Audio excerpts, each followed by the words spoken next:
Hi viewers, welcome to our channel. ప్రస్తుతం మనతో పాటు దాము బాలాజీ గారు సీనియర్ జర్నలిస్ట్ ఉన్నారు. వారితో ఒకసారి మాట్లాడదాం. నమస్కారం సార్. నమస్తే. సార్, ఇక్కడ సినిమా వాళ్ళకు హైకోర్టు షాక్ ఇచ్చిందని చెప్తున్నారు సార్. అంటే బెనిఫిట్ షోల మీద తన నిర్ణయం తీసేసుకుంది కోర్టు. ఇక నుంచి బెనిఫిట్ షోలు ఉండవు, 8 తర్వాతే షోలు పడాలి అని చెప్పినట్టుగా తీర్పు ఇచ్చినట్టుగా వార్తలు వినిపిస్తున్నాయి సార్. ఇక్కడ ఆల్రెడీ మనం చూసాం, రేవంత్ రెడ్డి గారు కూడా నేను ఉండగా అసలు బెనిఫిట్ షోలు టికెట్ రేట్స్ హైక్ ఉండదు అని చెప్పినప్పటికీ మన బెనిఫిట్ షోలు అయితే పడ్డాయి సార్. మరి ఇప్పుడు కోర్టు ఇచ్చిన నిర్ణయాన్ని ఏ విధంగా చూడొచ్చు అంటారు సార్? మిగతా రాష్ట్రాల్లో బెనిఫిట్ షోలు ఉండడం, ఇక్కడ లేకపోవడం ఏ విధంగా చూస్తారు సార్ మీరు?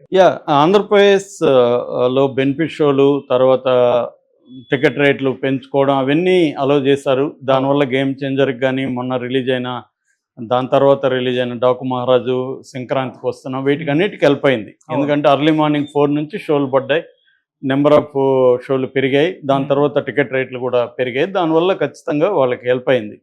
అయితే ఇక్కడ ఏమైందంటే గేమ్ చేంజర్ వీటి మీద కొంతమంది హైకోర్టులో పిల్ వేశారు. ఇలాగా పెంచుకోవడం కరెక్ట్ కాదు, దీనివల్ల ప్రజల మీద భారం పడుతుందని ఒక అంశము. రెండోది, అర్ధరాత్రి నుంచి టికెట్లు ఇవ్వడం వల్ల ఆల్రెడీ పుష్ప 2కి సంబంధించి సంధ్య థియేటర్లో తొక్కిసలాట్ జరిగింది. అయినా కూడా రేవంత్ రెడ్డి అసెంబ్లీలో ప్రకటించి నా పీరియడ్లో ఇంకా ఈ 5 ఏళ్లలో ఇంకా 4 ఏళ్ళు ఉంది, ఈ 4 ఏళ్లలో నేను బెనిఫిట్ షోలకి ఇవ్వను, నెంబర్ ఆఫ్ షోలకి ఇవ్వను, తర్వాత టికెట్ రేట్లు పెంచుకోవడానికి ఇవ్వను అని చెప్పి కూడా మళ్ళీ ఆయన యూటర్న్ తిరిగి దిల్ రాజు కోసం మళ్ళీ మార్చుకున్నాడు. బెనిఫిట్ షో ఇవ్వలేదు కానీ అడిషనల్ షోలకి ఇచ్చాడు, అర్లీ మార్నింగ్ షోలకి ఇచ్చాడు. ఇది కరెక్ట్ కాదు అనేది హైకోర్టులో పిల్లేశారు. దాంతో హైకోర్టు దాని మీద విచారణ జరిపి ఇటు ప్రభుత్వ వాదన కూడా అడిగింది. ప్రభుత్వం కౌంటర్ వేయమనింది, కౌంటర్ వేశారు. అంతా వేసినాక నిన్న దాని మీద తీర్పు ఇచ్చింది. ఈ తీర్పు ఏంటంటే 8:40 వరకు, మార్నింగ్ 8:40 వరకు షోలు ఏవి వేయకూడదు, 8:40కి మాత్రమే వేయాలి షో అనేది మాత్రం చెప్పింది. అయితే టికెట్ రేట్లు పెంచుకోవడం మీద హైకోర్టు జోక్యం చేసుకుని చెప్పింది. అది ప్రభుత్వానికి వదిలేస్తున్నానని చెప్పింది. కానీ ఈ అర్లీ మార్నింగ్ షోలు వేయడం కరెక్ట్ కాదు. దానివల్ల 16 ఏళ్ల పిల్లలు అర్ధరాత్రి నుంచే బయట ఉంటున్నారు, సిటీల్లో ఇష్టం వచ్చినట్టు తిరుగుతున్నారు. ఇది వాళ్ళ జీవితాల మీద ప్రభావం చూపిస్తుంది. కాబట్టి అర్ధరాత్రి షోలు, అర్లీ మార్నింగ్ షోలకి పర్మిషన్ లేదు. 8:40 తర్వాత, మార్నింగ్ 8:40 తర్వాతే వేసుకోవాలి అని చెప్పారు. దీనివల్ల ఏమవుతుందంటే మార్నింగ్ ఇంకొక 2 షోలు ఎంతో నడిపేవాళ్ళు ఇంతకుముందు, దానివల్ల తగ్గిపోతుంది. ఇది సినిమా ఇండస్ట్రీకి దెబ్బ. అంటే అందరికీ దెబ్బ ఏం కాదు కానీ పెద్ద సినిమాలకి దెబ్బే అని చెప్పొచ్చు. ఎందుకంటే ఇప్పుడు పుష్ప 2 తర్వాత దేశవ్యాప్తంగా ఒక చర్చ జరుగుతుంది. నిన్న కూడా గౌతమ్ మీనన్ ఒక స్టేట్మెంట్ ఇచ్చారు తమిళ సినిమాల గురించి. అదేంటంటే తమిళ వాళ్ళు కథల్ని నమ్ముకొని సినిమాలు తీయట్లేదు, వీళ్ళు పాన్ ఇండియా అని చెప్పేసి గ్రేట్ బడ్జెట్ నమ్ముకొని సినిమాలు తీస్తున్నారు, మలయాళం వాళ్ళు మాత్రమే కథలు నమ్ముకొని తీస్తున్నారు. ఎందుకంటే మమ్ముట్టితో ఆయన సినిమా చేశాడు గౌతమ్ మీనన్. ఆ సందర్భంగా ఆయన చెప్పాడు, ఇది నేను చెప్పడం వల్ల నా అవకాశాలు కూడా తగ్గిపోతాయి తమిళ్లో అని కూడా ఆయన అనౌన్స్ చేశాడు. అంటే మనమేమనుకుంటాం, తమిళ్లో గొప్ప సినిమాలు వస్తున్నాయని ఇక్కడ చెప్తుంటారు, తమిళ వాళ్ళు ఏమో మలయాళంలో వస్తున్నాయని తమిళ వాళ్ళు చెప్తున్నారు. సో అక్కడ కూడా ఇదే పరిస్థితి. ఎందుకంటే దేశవ్యాప్తంగా ఇప్పుడు ఒక ఫీవర్ స్టార్ట్ అయింది. ఒక రకంగా ఇది రాజమౌళి బాహుబలి 2 తర్వాత స్టార్ట్ అయింది. దాని తర్వాత మనకి KGF ఇవన్నీ వచ్చాయి. సో దాంతో ఏమైందంటే పాన్ ఇండియా సినిమా అనేది ఒకటి వచ్చింది. పాన్ ఇండియా అంటే ఏంటి అర్థం? బడ్జెట్ని పెంచేయాలి. బడ్జెట్లో కూడా ఇప్పుడు ఒక 400 కోట్ల బడ్జెట్ అంటే అందులో 200 కోట్లు 150 కోట్లు హీరోకే ఇచ్చేస్తున్నారు. ఫైనల్గా హీరో, హీరోయిన్, డైరెక్టర్ వీళ్ళకి అందరికి పోగా సినిమాకి ప్రొడక్షన్కి ఖర్చు పెట్టేది 100 కోట్లు కూడా ఉండట్లేదు. అంటే ఈ 100 కోట్ల క్వాలిటీలోనే సినిమా, నిజంగా దాని బడ్జెట్ చెప్పాలంటే 100 కోట్లే, కానీ వీళ్ళు తీసుకునేస్తున్నారు ఎక్కువ.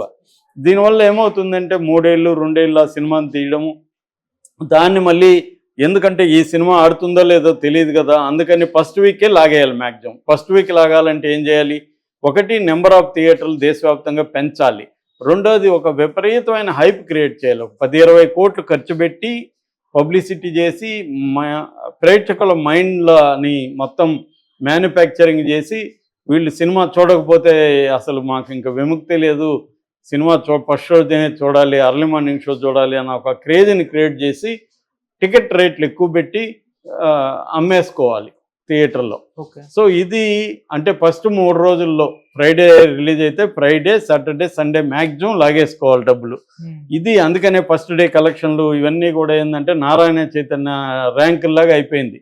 ఫస్ట్ డే దానికి ఎంత వచ్చింది, దీంతో లేని ఫిగర్స్ని కూడా చెప్పేయడం, ఫస్ట్ డే ఎంత వచ్చిందని బిల్డప్ చేయడం, హిట్ అని టాక్ అని క్రియేట్ చేయడం, ఇలాగా ఒక జనాల్ని మాయ చేయడం, అబద్ధాలతో ఒక ఫాల్స్ మార్కెటింగ్తో చేయడం అనేది మెయిన్గా వచ్చేసింది. సో ఈ కైండ్ ఆఫ్ రావడానికి ప్రధాన కారణం ఏమంటే హీరోల రేట్లు అమాంతం పెరిగిపోయి, లేకపోతే అల్లు అర్జున్కి 300 కోట్లు అంటే విచిత్రమైంది కదా, 3 ఏళ్ళకి 300 కోట్లు తీసుకుండొచ్చు. కానీ మామూలుగా చెప్తే ఇప్పుడు ఆ సినిమాకి పుష్ప 2కి రియల్గా ఎంత ఖర్చు పెట్టి ఉంటారు, 100 కోట్లు కూడా ఖర్చు పెట్టలేదు.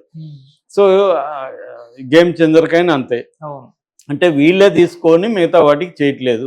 సో దీన్ని జనాల నుంచి లాగడానికి కోసం రకరకాల ఇవన్నీ లీగలా అంటే లీగల్ కాదని నేను చెప్పలేను.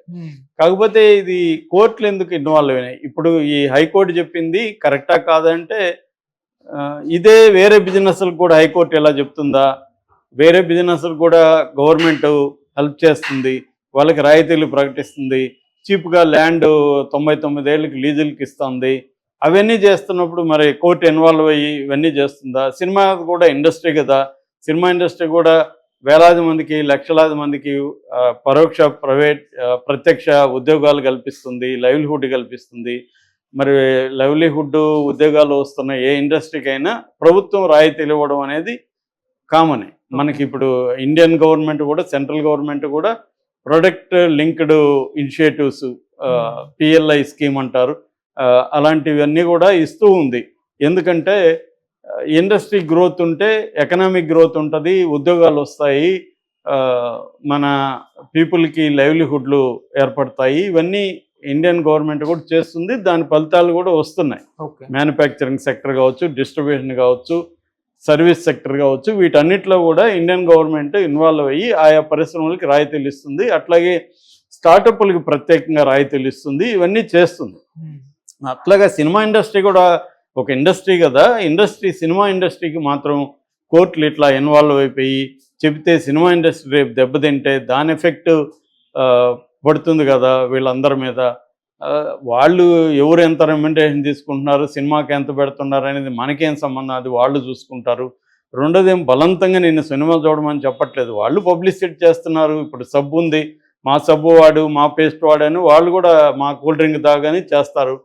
అది తప్పు కానప్పుడు వీళ్ళ పబ్లిసిటీ తప్పెందుకు అవుతుంది? అట్లాగే గవర్నమెంట్లు వాళ్ళకి రాయితీలు ఇస్తున్నప్పుడు, ట్యాక్స్ ఎగ్జంప్షన్లో ఇంకోటి ఇస్తున్నప్పుడు సినిమా ఇండస్ట్రీకి రాయితీలు ఇస్తే తప్పేంటి అన్న వాదన కూడా ఉంది. కోర్టులు ఇలా ఇన్వాల్వ్ కావడం కరెక్టా అన్నది ఉంది. మరి దీని మీద ఏమన్నా సుప్రీంకోర్టుకి వెళ్తారా? ఇది రెండోది ఏంటంటే అన్ని రాష్ట్రాల్లో ఒక రకంగా లేదు. ఇక్కడేమో హైకోర్టు ఈ పాలసీ చెప్తుంది, ఆంధ్రప్రదేశ్లో ఏమో లేదు, మరి వేరే రాష్ట్రాల్లో లేదు. మరి ఇట్లా యూనిఫామ్గా దేశవ్యాప్తంగా సినిమాకి సంబంధించి ఒకే రూల్ ఉండాలి కదా అన్న చర్చ కూడా నడుస్తుంది. ఈ చర్చ లాజికల్గానే ఉంది, ఎందుకంటే వేరే వ్యాపారాలకి ప్రభుత్వం రాయితీలు మిగతావి ఇస్తున్నప్పుడు సినిమాకు మాత్రం ఎందుకు ఇవ్వకూడదు, సినిమా థియేటర్లకి నెంబర్ ఆఫ్ షోలు వేస్తే వచ్చే నష్టమే ఉంది అనేది ఒక వాదన. రెండో వాదనేమో ఈ పిల్లలు వెళ్ళిపోతున్నారు కదా, దీనివల్ల డిస్టర్బ్ అవుతున్నారు కదా అనేది కూడా లాజికల్గానే అనిపిస్తుంది, ఎందుకంటే దానివల్ల ఇది అవుతారు కదండి. ఈ రెండిట్లో నుంచి ఒక సమన్వయం రావాల్సి ఉంది. దీన్ని నేషనల్ వైడ్గా ఒక పాలసీని రూపొందించాల్సి ఉంది. దాన్ని బట్టి అన్ని రాష్ట్రాలు కూడా అవుతాయి. కాకపోతే ఇప్పుడు మళ్ళీ అలా రూపొందిస్తే రాష్ట్రాలు ఏమో మా దీంట్లోకి స్పీర్లోకి మీరు వస్తున్నారు, మంది ఫెడరల్ గవర్నమెంట్ రాష్ట్రాలకు సంబంధించిన నిర్ణయాలని మీరెవరు డిసైడ్ చేయడానికి, ఇవన్నీ మళ్ళీ చర్చ వస్తుంది. ఇదో కాంప్లెక్స్ ఇష్యూ. దీన్ని ఇప్పుడు సినిమా ఇండస్ట్రీ ఎలా చూస్తుంది, ఎందుకంటే సినిమా ఇండస్ట్రీలో కూడా బిగ్ ప్రొడ్యూసర్లకే ఇది ఎఫెక్ట్ అవుతుంది. మామూలు ప్రొడ్యూసర్లు ఎవరు అర్ధరాత్రి చిన్న సినిమాలు అర్ధరాత్రి ఎవరు వేసుకోరు, మామూలుగానే రిలీజ్ అవుతాయి అవి. సో 11 గంటలకో లేకపోతే అర్లీ మార్నింగ్ 9 గంటలకో ఇలాగా రిలీజ్ అవుతాయి తప్ప అర్ధరాత్రి షోలు చిన్న సినిమాలకి ఏం పడవు.